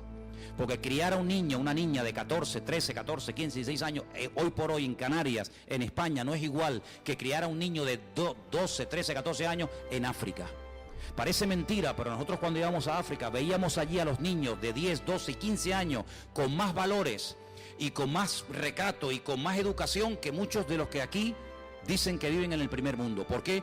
Porque la sociedad en la que vivimos le ofrece un abanico tan grande a nuestros hijos, prácticamente desde chiquititos, que muchos niños ya vienen casi como programados desde la cuna. Usted ve a muchísimos niños hoy en día que usted le quita el móvil, la tablet o le quita el jueguecito y se traumatiza al niño, tiene que llevarlo al psicólogo porque el niño no sabe ni comer, ni vivir, ni respirar. Entonces cuando usted va a la Biblia y este hombre le dice, ¿esta gente quiénes son, Juan? Dice, estos son los que han salido victoriosos de la gran tribulación, no solamente con vida, sino han salido victoriosos y han lavado sus ropas en la sangre del Cordero. Es decir, esta gente no se ha dejado afectar por el ambiente, sino que ellos han afectado el ambiente, que es muy diferente. Se dijo hace muchos siglos, y se hicieron experimentos que fueron una auténtica desgracia, que el hombre nace bueno y que la sociedad, el ambiente, lo hace malo. Yo hablaba hace unos días con Vanessa y le he preguntado de vez en cuando a las madres que tienen hijos pequeños, digo, oye, ven acá, ¿tú has visto alguna vez a tu niño que se porta mal, que es rebelde, que no te hace caso? Sí, claro. ¿Tú se lo enseñaste alguna vez? Sí, ¿no? ¿Dónde aprenden los niños a portarse mal, a ser rebelde? Niños así, que el tío se tira al suelo y te monta una pataleta que tú dices, pero ¿qué le pasa al mocoso este, muchacho? Todo porque le quitaste una cosa y tú dices, yo no se lo enseñé. En la iglesia, no sé lo que está, la maestra de escuela dominical, yo sé lo que están enseñando y creo que no le dicen, a ver, niño, a ver, cuando papá te quite el juguete, tú le pegas una patada, le escupe y te tiras al suelo. Sí, señorita. Entonces, claro, de ahí viene, no, es que eso no se lo enseñamos. Lo llevan dentro, amigo. Lo llevan dentro. Claro, si tú eso no lo controlas, ahora tiene 2 años y te tira al suelo. Cuando tenga 15, el que tiras al suelo va a ser a ti. Porque el niño se revela en la medida en el que él sabe hasta dónde llegar. Pero cuando él se siente fuerte, hay padres que le tienen pánico y miedo a sus hijos y tienen que salir de casa porque ya no pueden con este tipo, sino que ahora él sabe Dios lo que le hace, ¿verdad? Entonces cuando uno va a la Biblia uno se encuentra que sí, esta gente son victoriosos, han salido, han sido probados, pero han afectado el mundo y no el mundo los ha afectado a ellos. Y eso es muy importante, que tú tengas claro que nosotros somos diferentes. Nuestra forma de hablar, nuestra forma de vivir, nuestra forma de comportarnos, nuestras conversaciones, nuestros objetivos en la vida, somos gente diferente. Vivimos en este mundo, dice el Señor, pero no somos de este mundo. Es más, un verdadero cristiano, fíjate lo que te digo, un verdadero creyente, un verdadero matrimonio que ama y respeta y quiere servir al Señor, va a haber un momento en tu vida en el que tú te vas a poder sentir como un bicho raro. ¿Sí o no? Va a haber un momento en el que tú no encajas con esas amistades que has tenido toda la vida, con los que has ido de pesca, con los que has ido de camping, con los que has ido de cacería o de lo que sea. Va a haber un momento que si tú verdaderamente vas en serio con el Señor, va a haber un momento en el que tú ya en aquella discoteca que ibas toda la vida, tú dices, yo estoy incómodo, yo no me siento bien. Y es que el Espíritu que mora en ti te dará testimonio de que ya hay lugares donde no te conviene, no es que te prohíban, no es que te fiscalicen y te digan, no, sino que tú mismo te vas a sentir aludido por la voz interior del Espíritu en tu vida, de que hay lugares donde tú ya no te sientes cómodo. Y esa voz tú la puedes cultivar, tú puedes decir, Señor, sígueme hablando. Que cuando yo vaya a un sitio o a un lugar o a una cosa, si tú ves que no es el lugar, háblame y que me sienta incómodo. Pero si tú callas, si tú no obedeces a esa voz, llegará un momento en el que tú te vas a adaptar y aquí te comportarás pues como cristiano, como cualquiera, pero saldrás de este ambiente y te irás a otro y también te sentirás cómodo. ¿Por qué? Porque te estás adaptando al lugar y lo que tú tienes que hacer es cambiar el lugar para la gloria y honra del Señor. Pero para poder cambiar y afectar la atmósfera de una universidad, de una clase, de un instituto o de lo que sea, el primero que tiene que estar bien parado y con las ideas bien claras tienes que ser tú. Porque de lo contrario, el ambiente te va a absorber te va a atrapar de tal manera que tú en el Apocalipsis ves dos tipos de personas. Aquellos que ante las presiones, los huracanes, los tsunamis, las guerras, los terremotos, maldicen a Dios, blasfeman contra Dios, dice que lanzan todo tipo de maldiciones contra el Eterno. Y te vas a encontrar a otra masa de gente en el Apocalipsis que ante todo eso se convierten, agachan la cabeza y buscan el perdón y buscan una reconciliación con Dios. Y eso es la vida. La vida o te acerca a Dios por la actitud de buscarle al Señor, o la vida te termina destruyendo. Pero Dios nos ha dado a ti, a mí, a todos nosotros la capacidad de poder escoger qué tipo de vida vamos a vivir. Pero te digo algo y termino. La vida cristiana no es un poco dentro y un poco fuera. Jueves y domingo está bien ir al culto, pero hombre, lunes, martes, miércoles y viernes. Y si no soy joven los sábados, bueno, pues, yo qué sé. La vida hay que vivirla, ¿no? Como si servir al Señor fuera desperdiciar la vida. Cuando la verdadera vida, que es la que teníamos que haber vivido siempre, tenía que haber sido esta: la vida en comunión con nuestro Dios y la vida en comunión con nuestros hermanos. Alguien dijo, ¿y qué es el prójimo? ¿Qué es el prójimo? Dijo, el prójimo es tu otro yo. Tu otro yo es el prójimo. Cuando tú te das cuenta de que la bendición verdadera es conocer al Señor, servirle, amarle, adorarle, y además si tienes la gran ventaja, que aquí gracias a Dios la tenemos, de poder encontrarme en esta isla otros hermanos que juntamente conmigo podemos adorar a Dios. Bendito sea Dios. Hay hermanos que están ellos solos en toda una ciudad. ¿Cómo puede estar un cristiano solo en una ciudad? Pues lo hay, hermano. Pero bendito sea el Señor, que a nosotros el Señor nos ha puesto al lado, vecinos, hermanos, compañeros de trabajo, compañeros en la universidad o en el instituto, que también son hijos de Dios, hijas de Dios como yo lo soy. Pues gloria a Dios, es un privilegio. Y juntos nos ha puesto el Señor para poder crecer y para poder madurar. Así que esta palabra, guárdala en tu corazón. La pregunta, la respuesta la sabía perfectamente aquel anciano. Pero mira, la respuesta es contundente y bien clara. Esto no son cualquier tipo de persona, ¿no? Estos no son unos que pasaban por aquí y le digo, toma, una camisa blanca para ti, otra para ti, otra. No, no. Estos son los que han logrado salir victoriosos de la gran tribulación, ¿eh? Capítulo 6, los caballos, los sellados. Estos son los que han logrado salir. Pero cuando dice salir no solamente se refiere vivo, sino limpios. Porque tú puedes salir de una guerra y decir, yo muchacho me salvé. Bombardearon toda la ciudad, murieron 40.000 personas y yo salí vivo, sí, pero vivo, pero no has cambiado. Es que no solamente quedaron vivos, sino vivos, victoriosos y vivos, bendecidos. Cuidado. Porque yo muchas veces digo, cuando tú estás durmiendo, no estás haciendo nada, pero estás vivo. Entonces hay gente que no hace nada, pero están vivos, espiritualmente hablando. Luego, lo importante es salir victorioso de las pruebas y que verdaderamente podamos afectar a la gente y no que la gente nos afecte a nosotros. Y tarde o temprano tú vas a tener que posicionarte. Tarde o temprano te va a decir la maestra de la escuela, oye, la semana que viene el niño va a venir disfrazado, ¿podemos contar con él, sí o no? Tú sabrás, ¿verdad? Tarde o temprano tu amigo te va a decir, pero mira, pero ya no fumas porro, si hemos fumado porro toda la vida. ¿Y qué pasa? ¿Que en esa iglesia te prohíben fumar porro? ¿Y ahora por qué no quieres fumar? Tú tendrás que encontrarte en situaciones particulares donde tú vas a tener que definirte, porque ser cristiano no es solamente venir aquí. Venir aquí, oye, aquí viene mucha gente al rastro y pasan de todo. Ser cristiano es cambiar de vida. Pero si ser cristiano es yendo a la discoteca, fumando, disfrazándome, engañando, mintiendo, entonces tú no has entendido nada, querido. Tú no has entendido nada. Ser cristiano es un compromiso, es un cambio, es una vida transformada y cambiada. Estos son los que han salido vivos, limpios, victoriosos de la gran tribulación, y por eso, más adelante en el libro de Apocalipsis, ya lo veremos, dice, por eso estos, a donde va el Señor, ellos van detrás del Señor. El Señor va al monte de Sión, ellos van al monte de Sión. Ellos no se dejan influenciar. No es que hay una guerra allí, me da igual, yo donde está el Señor, allí donde te voy. Y nosotros tenemos que estar donde esté el Señor. Donde no esté el Señor, donde no haría acto de presencia al Señor, a mí no me interesa estar en ninguna parte donde mi Señor no esté. Yo no tengo ningún problema en que usted me observe a las 3 de la mañana, a las 12 de la noche o a las 3 de la tarde. No tenemos que tener ningún problema. No tenemos que llevar una doble vida. sino que llevamos una sola vida, y la vida que queremos llevar no es la que llevábamos antes. La vida que queremos llevar es la vida de Cristo en nosotros. ¿Cuántos dicen amén? No es fácil, pero no es imposible, con la ayuda del Señor. Vamos a orar, hermanos, por favor. Ahí donde está. Se acercan unos días, ¿sí? Se acercan unos días y unas fiestas y unas celebraciones que casi rayan lo religioso en Tenerife. Parece que esto es como una religión.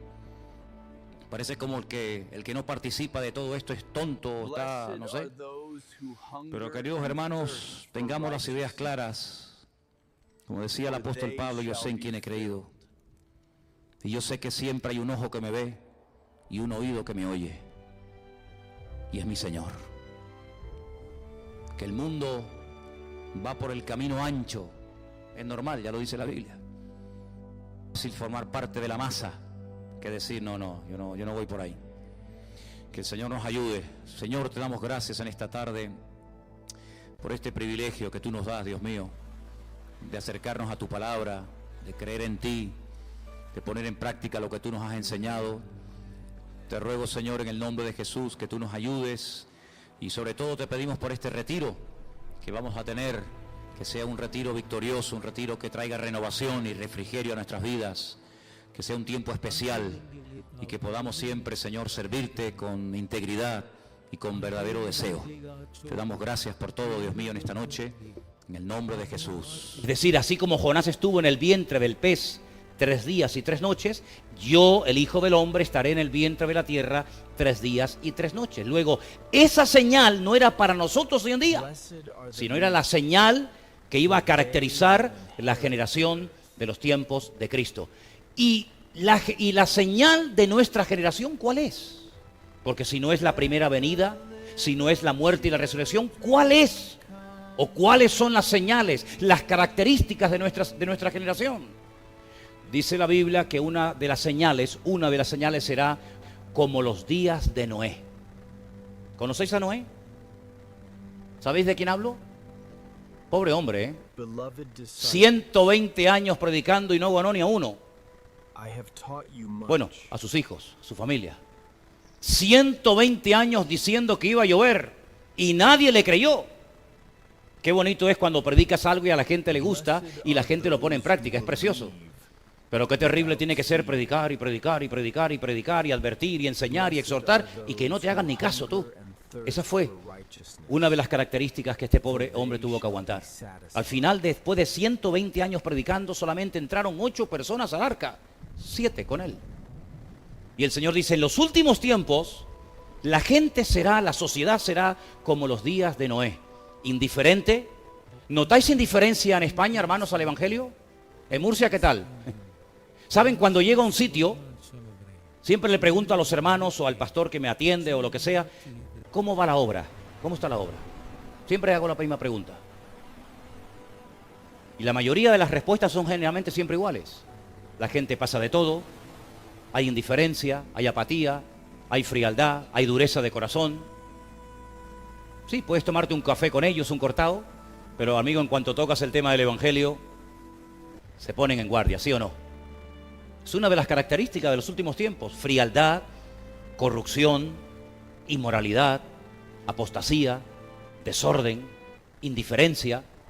Vamos a ir a la palabra, por favor, a leer una porción que no tiene desperdicio, una porción extraordinaria que tenemos que tener muy presente nosotros en este tiempo en el que vivimos. Segunda de Tesalonicenses, capítulo 2, verso 1. Bueno, parece que ya se arregló un poco el tema, ¿no? Vamos a ver. Con respecto a la venida de nuestro Señor Jesucristo y nuestra reunión con Él, os rogamos, hermanos, que no os dejéis mover fácilmente de vuestro modo de pensar, ni os conturbéis, ni por espíritu, ni por palabra, ni por carta, como si fuera nuestra, en el sentido de que el día del Señor está cerca. Si esto lo escribió Pablo hace 2000 años y dice que estaba cerca, imagínate ahora 2000 años después, más cerca todavía, ¿no? Nadie os engañe en ninguna manera, porque no vendrá sin que antes venga la apostasía. Ay, amigo. una de las señales que vamos a ver. El Señor tiene que venir, pero antes tiene que manifestarse la apostasía y se manifieste el hombre de pecado, el hijo de perdición, es decir, el famoso anticristo. Este líder político a nivel mundial que está a punto de levantarse y que va a sorprender al mundo entero. Y alguna de las cosas que este hombre va a hacer, lo dice aquí verso 4, se opone y se levanta contra todo lo que, contra Dios, o todo lo que es objeto de culto, tanto que se sienta en el templo de Dios, haciéndose pasar por Dios. Apagar los aires porque va a saltar otra vez la palanca, por favor, apagar los aires acondicionados. Se sienta en el templo de Dios. Yo hago una pregunta a ustedes en esta tarde. ¿Dónde está el templo de Dios? ¿Cuál es el templo de Dios? Porque si usted dice que el templo de Dios somos nosotros, quiere decir que el anticristo se va a subir encima tuyo. Luego no podemos interpretar esto como que se va a sentar encima de cada creyente. Porque el templo de Dios en aquellos tiempos era el único templo que había donde Dios decidió morar un tiempo. Y era el templo de Jerusalén. Pero usted dirá, pero hermano, pero si estamos leyendo que se va a sentar en el templo de Dios, haciéndose pasar por Dios, y hoy en día no existe templo en Jerusalén, ¿cómo se va a sentar en un templo que no existe? Bueno, usted no se está dando cuenta aquí que de una forma muy clara está diciendo la palabra de que en los últimos tiempos el antiguo templo de Jerusalén va a ser restaurado. ¿Usted no sabía eso? Claro que va a ser restaurado, y usted y yo probablemente lo vamos a ver. Y ha habido intentos a lo largo de la historia de levantar, de volver a reconstruir ese templo, y ahí en ese templo se va a volver otra vez a producir algo tremendo que va a dejar al mundo sorprendido. Dice que va a entrar en el templo de Dios y se va a llevar a cabo algo que conocemos como el nombre de la abominación desoladora. Quédese con este dato. Cuando se inaugure el templo en Jerusalén, pasarán 3 años y medio desde su inauguración hasta que este hombre entre al lugar santísimo y lo profane y se siente allí dentro haciéndose pasar por Dios y pretendiendo que toda la humanidad le rinda culto y le rinda pleitesía. 3 años y medio desde que se inaugura hasta que lo profana este mismo personaje. Pero dice aquí algo muy interesante. ¿No os acordáis que cuando yo estaba todavía con vosotros os decía esto? Verso 6. Ahora vosotros sabéis lo que lo detiene, a fin de que a su debido tiempo se manifieste. Porque ya está en acción el misterio de la iniquidad. Solo que hay quien al presente lo detiene hasta que él a su vez sea quitado de medio. Y entonces dice, y entonces se manifestará aquel inicuo a quien el Señor matará con el espíritu de su boca y lo destruirá con el resplandor de su venida. Inicuo cuyo advenimiento es por obra de Satanás, con gran poder y señales y prodigios mentirosos. Y con todo engaño de iniquidad para los que se pierden, por cuanto no recibieron el amor de la verdad para ser salvos. Por esto Dios les envía un poder engañoso para que crean a la mentira, a fin de que sean condenados todos los que no creyeron a la verdad, sino que se complacieron en la injusticia. Miren, hermanos, esto es muy claro de entender. Se lo voy a resumir de esta siguiente manera. El Señor tiene que venir. Hay más de 150 versículos en el Nuevo Testamento que dicen que Jesucristo tiene que volver otra vez a este mundo. Más de 150 versículos. Pablo habla en más de 50 ocasiones acerca de este magno acontecimiento, la segunda venida visible del Mesías, donde dice la Biblia que todo ojo le verá, toda rodilla se doblará y toda lengua confesará, para gloria de Dios Padre, que Él es el Señor de señores y el Rey de reyes. Amén. Si quiere usted más datos, más información acerca de este acontecimiento, lea por ejemplo, Zacarías capítulo 14, donde dice que cuando el Señor Jesucristo venga, dirá, dice la Biblia, ¿dónde va a venir? Dice que pondrá sus pies sobre el monte de los olivos. ¿Dónde está ese monte? En Jerusalén. Pondrá sus pies sobre el monte de los olivos y el monte se partirá y se hará un valle inmenso y saldrán del interior de la ciudad de Jerusalén ríos de agua viva. Y allí entrará en juicio con las naciones, en fin, ya hablaremos en su momento de todo esto. Pero no puede venir al Señor hasta que se manifieste la apostasía y se dé a conocer al mundo entero el hombre de pecado, el hijo de perdición, el que vulgarmente conocemos con el nombre del anticristo. La Biblia no revela el nombre propio de este hombre, pero da más de 300 detalles acerca de cómo es o de cómo será, para que cuando aparezca en escena mundial, usted sepa reconocerlo y no se deje engañar. Porque dice la Biblia que una de las artimañas que utilizará será precisamente el engaño, la manipulación. Y la gente está tan deseosa de cambios, las naciones están tan hartas de ser engañadas, que en cuanto aparezca una persona que aparentemente viene ofreciendo verdades, la gente va a ser seducida y engañada de una forma tremenda, como nunca antes en la historia. Será un hombre con un carisma sin precedentes. No ha habido ningún líder mundial a lo largo de la historia, olvídese de todo lo que usted conoce ahora mismo, que le llegue ni la suela del zapato en lo que es carisma, elocuencia, presencia, e incluso un hombre que le caerá de momento bien a todo el mundo, cosa que, como usted sabe muy bien, es muy difícil o prácticamente imposible. Porque caerle bien a todo el mundo, ni el mismo Señor Jesucristo le cayó bien a todo el mundo, como usted bien sabe. Pero el anticristo tendrá un carisma, un imán, un magnetismo tan espectacular que le caerá bien a los judíos y también a los árabes y a algunos cristianos también, y a los de derechas y a los de izquierda. Le caerá bien a todo el mundo, porque es un hombre que viene con respuestas, que viene con soluciones, no con promesas que luego no cumple. Y por eso dice el Señor en más de una ocasión: cuidado, cuidado, no se deje de engañar, cuidado con las falsas unciones, cuidado con los falsos mesías. Porque dice la Biblia que llegará un momento en el que el mundo estará clamando a gritos que se levante ya, por favor, alguien que arregle la economía, que arregle el desorden, que arregle el caos. Y este hombre viene teóricamente a solucionarlo todo. Permítame, hermanos, si usted se ofende por esto que le voy a decir ahora, pero estamos rodeados de políticos que son una pandilla de inútiles, la mayoría de ellos. La mayoría de los políticos, por lo menos que tenemos en España, la mayoría son unos inútiles. La mayoría de los políticos que hay hoy en día en el mundo son de muy bajo nivel, de muy bajo nivel. Personas que no les cuesta nada prometer y hablar y tratar de levantar una falsa expectativa, pero que a la hora de la verdad el resultado, el fruto que dejan es muy malo o prácticamente ninguno. Sin embargo, este hombre dice que tendrá poder, tendrá autoridad, Satanás lo va a ungir, Satanás lo va a respaldar, el infierno lo va a apoyar de tal manera que, repito, le caerá bien a mucha gente. Y vendrán un tiempo, dice la Biblia, lo hemos leído, de gran apostasía. ¿Eso qué es? ¿Qué es la apostasía?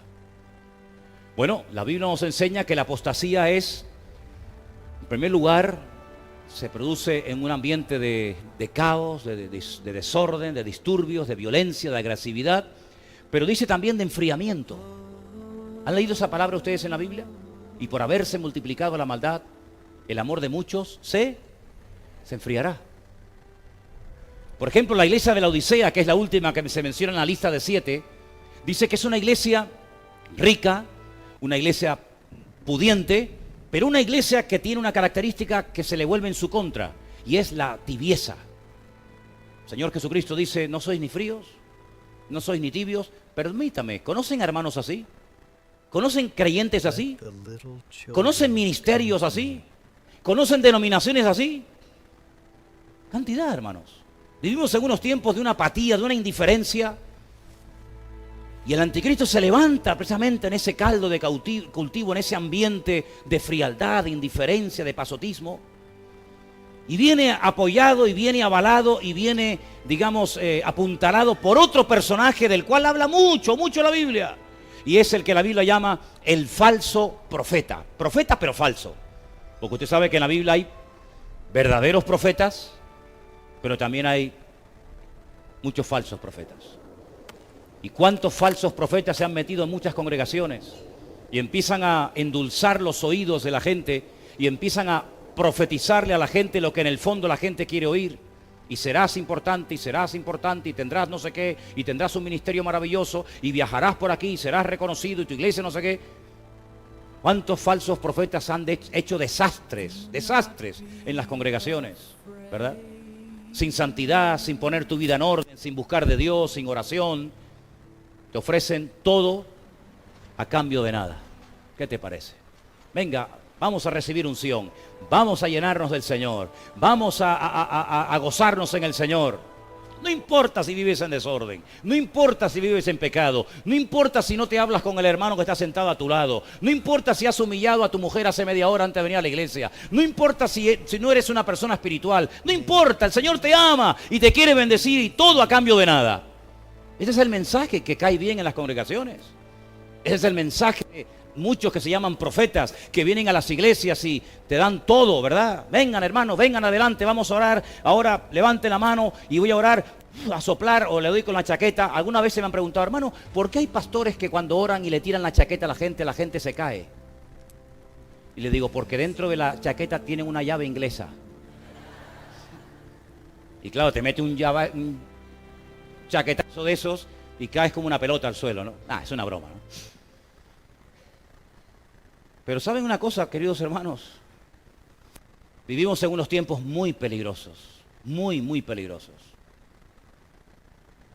¿Saben cuánta gente está dispuesta a pagar con tal de que su hijo sea sanado, con tal de que su marido vuelva otra vez con ella, con tal de que su matrimonio sea restaurado? ¿Saben cómo se han levantado los santeros, los brujos, los centros esotéricos? Esta gente que cuando le llamas por teléfono, lo primero que te preguntan, porque saben mucho, tienen un discernimiento espiritual tremendo, no sabes ni cómo te llamas. Lo primero que te pregunta es, ¿cómo te llamas? Tú sabrás. ¿Estás casado o soltero? Míralo ahí, míralo ahí. Ya empezamos mal, no sabe ni cómo me llamo y me quiere arreglar la vida. Es increíble, ¿no? Pues dice la Biblia que vendrá la apostasía. El amor de muchos hermanos se enfriará. ¿Saben que la mayoría de las sectas, como por ejemplo Testigos de Jehová, Mormones y otras, ¿saben que fueron fundadas por ex pastores evangélicos? ¿Sabían ustedes esos? Es tremendo, ¿eh? Es tremendo, ¿eh? Gente que fueron pastores, siervos de Dios, pero que pasó algo en su vida, que decidieron irse por libre. Eso aquí en España no se ve, ¿verdad? En España todo el mundo se sujeta, todo el mundo obedece, no hay ningún problema. ¿Cuántas personas se han levantado, se han enfadado con la iglesia, con el pastor, con la mujer del pastor, con el líder de jóvenes o con quien fuera? Y a los 2 días, a la semana te enteras de que ha abierto una iglesia y ahora es pastor. Y tú dices, ¿pero cómo puede ser esto? Pues si el otro día estaba en la iglesia y ahora es pastor. Porque tenía un garaje, sacó los coches y la moto que tenía dentro, compró 20 sillas, se compró una chaqueta y una corbata, y puso un cartel fuera, iglesia evangélica, y ahora es el pastor fulano de tal. Y no ha leído ni la Biblia completa en su vida. Pues esto lo vamos a ver. Ahora estaba yo en Guadalajara, y cuando iba a entrar a la iglesia, veo que, hermanos, pero así como les digo, la iglesia estaba aquí, y a 20 metros enfrente veo otra iglesia, y le digo a la esposa del pastor, hermana, pero la iglesia no es allí. Dice, no, la iglesia nuestra es esta. Digo, pero es que allá hay otra. Dice, no, y allá hay otra, y allá hay otra. Y es un barrio chiquitín que hay 5 iglesias. Esta salió de esta, pero después se enfadaron, se dividieron y salió esta, y esta se dividió y salió de esta, así que eran todos de esta, pero ahora son 5, pero eran todos de la misma. Aquí se quedó el primo y la prima, y aquí el padre, pero la madre no, y la madre se fue como el ejército de Pancho Villa, hermanos. Igual que el ejército de Pancho Villa. Y el anticristo, el diablo, le gusta todo eso, la división, la discordia, la pelea. La iglesia a la carta, el evangelio a la carta. A mí me gusta porque predica esto, pero en cuanto apriete un poco las tuercas me voy a la otra, que allí es más suave y allá hay más amor. Y en este ambiente típico nuestro es donde se va a levantar toda esta basura y este personaje llamado el anticristo. Donde muchas personas, viendo todo este escándalo y estas divisiones y estos malos testimonios, dicen, me quedo en mi casa y no quiero saber ya nada de nadie. ¿Y cuántas veces ha pasado eso, hermanos? ¿Cuántas veces por escándalos, por malos ejemplos y por malos testimonios, en vez de evangelizar, lo que han hecho es que han vacunado a una ciudad entera en contra del evangelio del Señor Jesucristo? Y hay que ser hoy en día pero que muy maduro, hermanos, para seguir confiando y mirando solamente al Señor, no al hombre. Porque en los últimos tiempos habrá escándalos y habrá malos testimonios y habrá malos ejemplos, y la mayoría de ellos dentro de las congregaciones. Por eso yo les animo a todos y a cada uno de ustedes a que oremos y busquemos la santidad y busquemos en Dios, en su palabra. Porque en los últimos tiempos vamos a oír cosas súper extrañas. No me hace mucha gracia anunciar lo que voy a decir ahora, pero para que veáis lo que os estoy diciendo. ¿Saben las iglesias que más están creciendo hoy en día en los Estados Unidos? Iglesias evangélicas nudistas. Y dice, bueno, ¿y cómo se puede basar una iglesia en ir todos desnudos al culto? Y no es por el calor, sino porque en la puerta de la iglesia tienen un versículo que dice, despojados del viejo hombre. ¿Cómo puede ser eso, hermanos? ¿Cómo puede ser eso? Por eso los que antiguamente, que oraban poco y conocían poco de la Biblia y escapaban, ya se acabó ese tiempo, hermano. Ha llegado el tiempo en el que hay que doblar la guardia y buscar más de Dios y conocer mucho de la palabra para que no nos dejemos desanimar, porque una de las características que el diablo va a tratar de meter en las iglesias en los últimos tiempos va a ser el desánimo. El tirar la toalla, el ya no aguanto más, el ya no peleo más, el ya no busco más de Dios. Y yo les digo que lo que nosotros necesitamos más que nunca es doblar la guardia, orar, esforzarnos, pelear la buena batalla, porque el Señor quiere avivar a su pueblo. ¿Cuántos dicen amén? Así que, hermano, yo le animo a que se meta con Dios en su palabra y a que busque de Dios. Ha llegado el momento de ser autodidacta. Y no depender tanto del púlpito, no depender tanto de ministerios, no depender tanto del fulanito, del menganito, sino depender única y exclusivamente del Señor. ¿Cuántos dicen amén? Y una de las cosas que va a entrar en crisis en los últimos tiempos es la santidad. La santidad. ¿Qué es la santidad? Vivir en orden. Eso es la santidad. No es tener cara de santurrón y hablar bajito. Y cuando uno va a orar, Padre Celestial, te pedimos que tú... No es nada de eso místico. Es vivir una vida en orden, una vida como dice la palabra de Dios, perdonando cuando hay que perdonar, humillarnos cuando hay que humillarnos, orar cuando hay que orar. En otras palabras, ser como Dios manda, decentemente y con orden. ¿Cuántos dicen amén? Y cuando todo este caos se produzca y este hombre se levante y parece como que todo va tan bonito, hermano, se va a dar la vuelta a la tortilla. Y por eso vemos en la Biblia caballos que van cambiando de colores. Y es como una forma indirecta de decirte que lo que empezó muy bonito va a terminar fatal. Y aquel templo, que llevan tantos siglos orando para que se reconstruya, va a ser profanado. Y comenzarán las cosas a ponerse difíciles. Y este hombre va a ser de las suyas.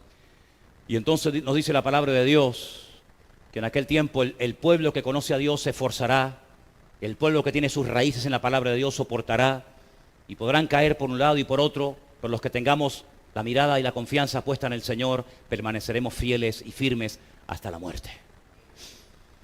Y bueno, hermanos, al final de los tiempos, cuando ya el mundo esté ya de mal en peor, cuando ya incluso el mismo pueblo de Israel, que ha ganado todas las guerras que ha librado, en los poquitos años que tiene como nación ahora en esta última etapa moderna, todas las veces que le han atacado siempre ha salido vencedor, nunca ha perdido. Hombre, claro, ha habido víctimas, ha habido bajas humanas, pero siempre ha ganado. Pues llegará un momento cuando el mismísimo pueblo de Israel, un país tan pequeño pero tan poderoso al mismo tiempo, en todos los aspectos, se verá con la soga al cuello. Y aquellos que le han tratado de favorecer y de ayudar y de apoyarlo dejarán más solos que la una. Y se llevará a cabo una tremenda batalla en un valle hermoso, se llama el Valle de Jezreel o el Valle de Megido, y allí millones y millones de seres humanos pelearán los unos contra los otros. En aquel valle donde Napoleón dijo, cuando llegó, desembarcó en Jafo, y llegó a aquel valle, dijo, este es el valle perfecto para librar a cabo una gran batalla. En ese valle se llevará una batalla sin precedentes. Israel será atacada por tierra, por mar, por aire. Árabes, europeos, de todas las naciones de la tierra, irán y pelearán en ese valle. La sangre dice que llegará hasta la altura de los frenos de los caballos. Cuando la guerra se termine estarán más de 7 años quemando armamento, 7 meses enterrando muertos. Una masacre sin precedentes.